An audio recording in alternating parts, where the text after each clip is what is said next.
Lakmé, a classic opera by French composer Léo Delibes, is now being staged at China's National Center for the Performing Arts. It is a poignant love story between a British officer and an Indian woman during the British Raj. It is famous for its flower duet. The performance features artists from all over the world.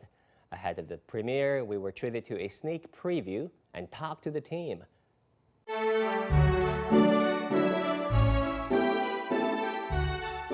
首先，《拉卡妹》这部歌剧呢，是一部非常经典的爱情故事，是德雷布笔下的一部佳作，且在中国也是第一次以全剧歌剧的类型上演。能把这样的一部歌剧推上我们国家大剧院的舞台，我觉得是一件非常值得骄傲的事情。The story takes place in India, occupied by the British. So this gives birth to a series of conflicts between the two cultures and the two nations. And in this conflict, we find a beautiful love story. Lakmé, daughter of a Brahmin priest, falls in love with a British soldier, Gerard. It's a kind of Romeo and Juliet settled in India. The melody is very superb, and then you have harmonies, because Delibes the composer was a specialist of harmonies, and the orchestra is also very beautiful. There is especially this flower duet moment, which is a real moment of emotion when you have two women singing together, and it's so beautiful because it's about friendship.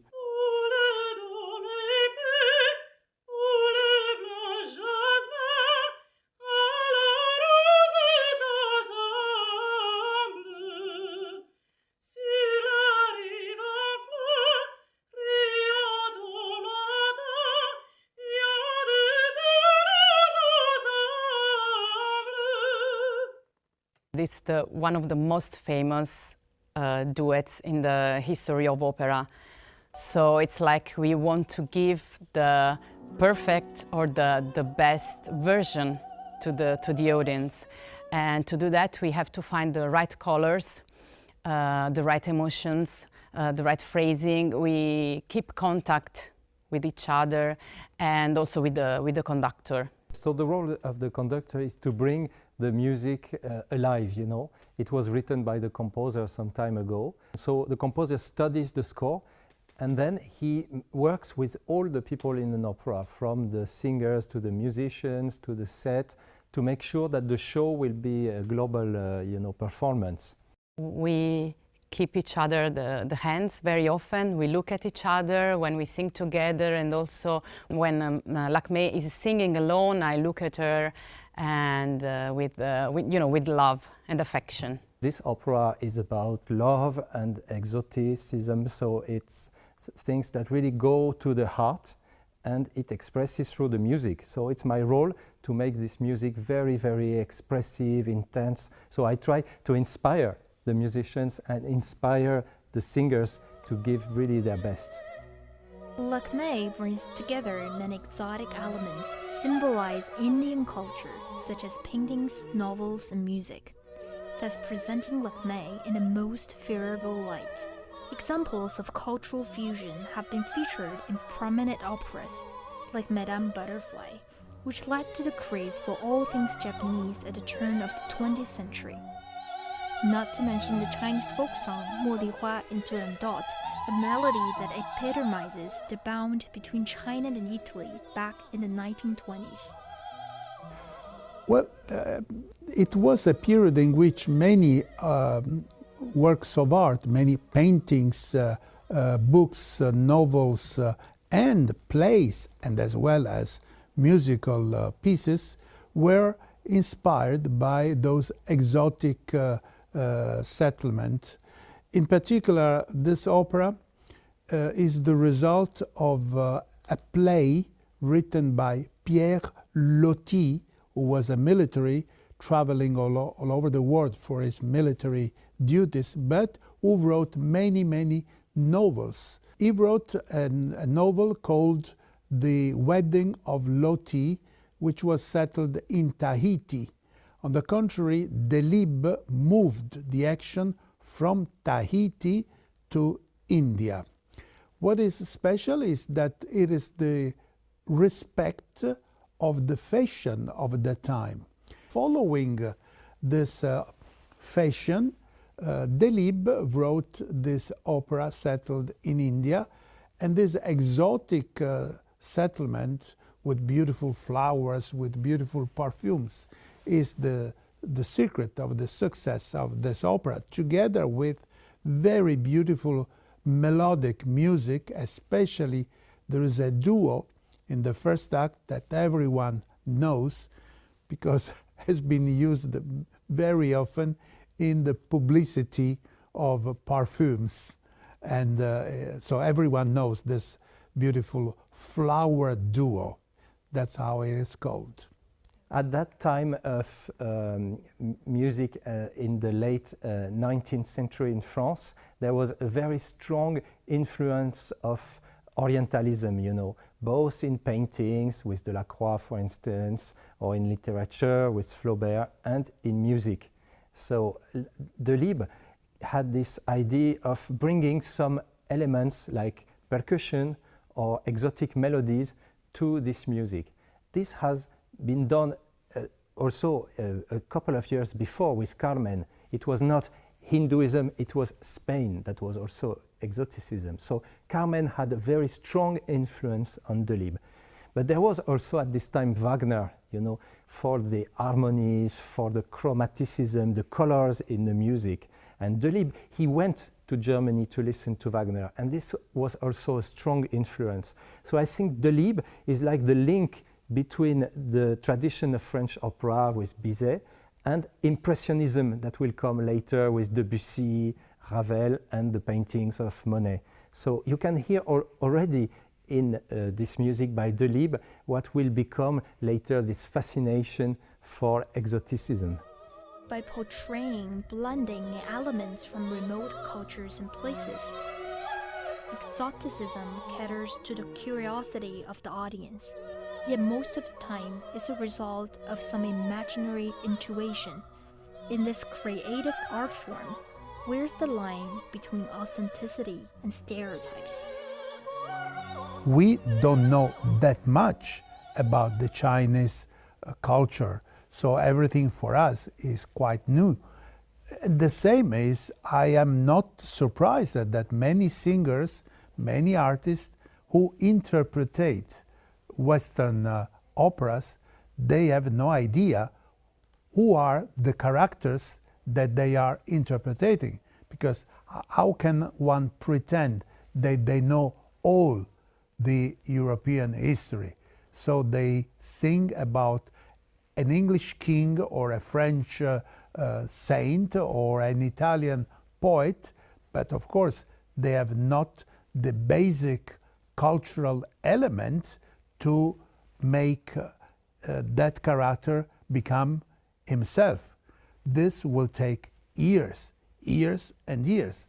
In order to fill the gap, there should be more knowledge, more teaching of Western culture in Chinese school. But this is pretending a little bit too much. I understand that, of course, priority is given to Chinese history and culture.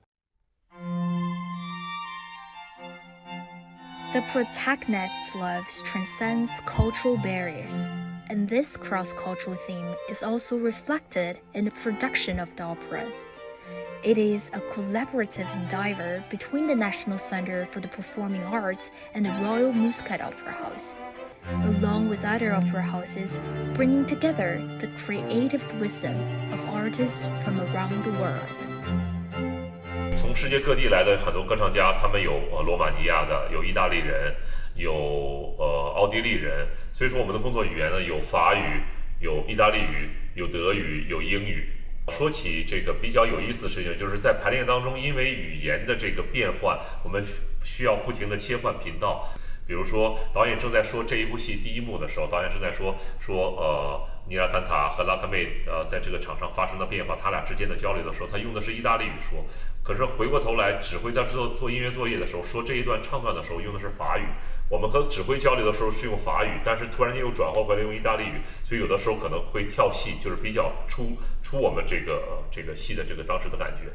对于中国的歌剧市场，我认为现在是在整个欧洲的歌剧市场和整个世界的这个舞台当中比较重要的这样的一个是这个点，在国家大剧院制作这方面来说，是在世界上应该算是最先进的水平。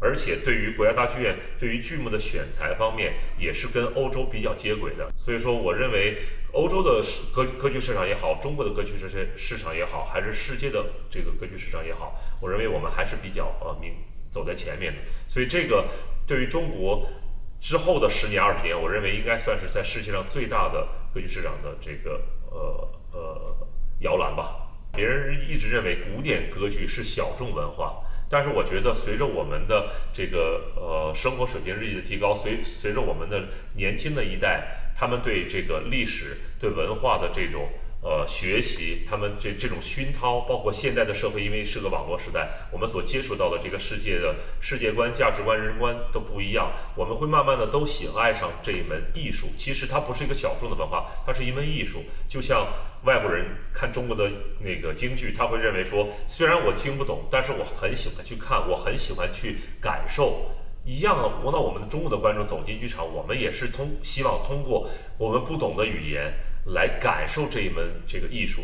所以说，我认为通过国家大剧院这样的一个平台，也通过拉克妹这一部戏吧，我希望能够吸引出到更多的年轻人走进歌剧院。The challenge is to import a story settled 400, 500, 1,000 years ago in another world, in another historical context, and have it realized by young people, because our people are all very young, who don't know much of that culture, of that history, but do their best to contribute in regenerating those histories.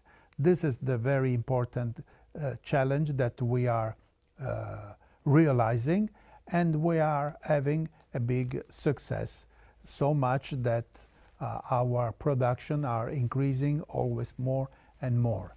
And this is a very practical example of collaboration between different cultures. Language is not a problem, because we speak a language which is international, art and music.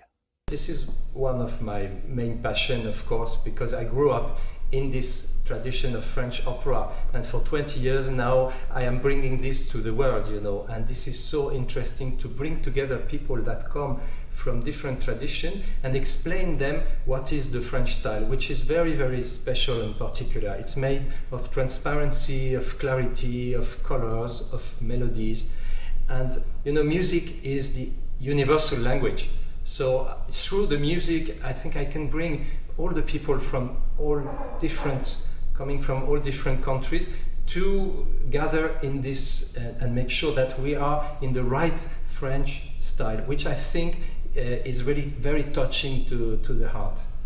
When I am here in China, I feel that opera is alive, and it's something that is touching people now and in their all-day life, bringing something really emotional and extraordinary. So I love very much being here. And with that, we come to the end of this edition of The Hub. Thank you so much for tuning in. I'm Wang Guan in Beijing. Bye for now.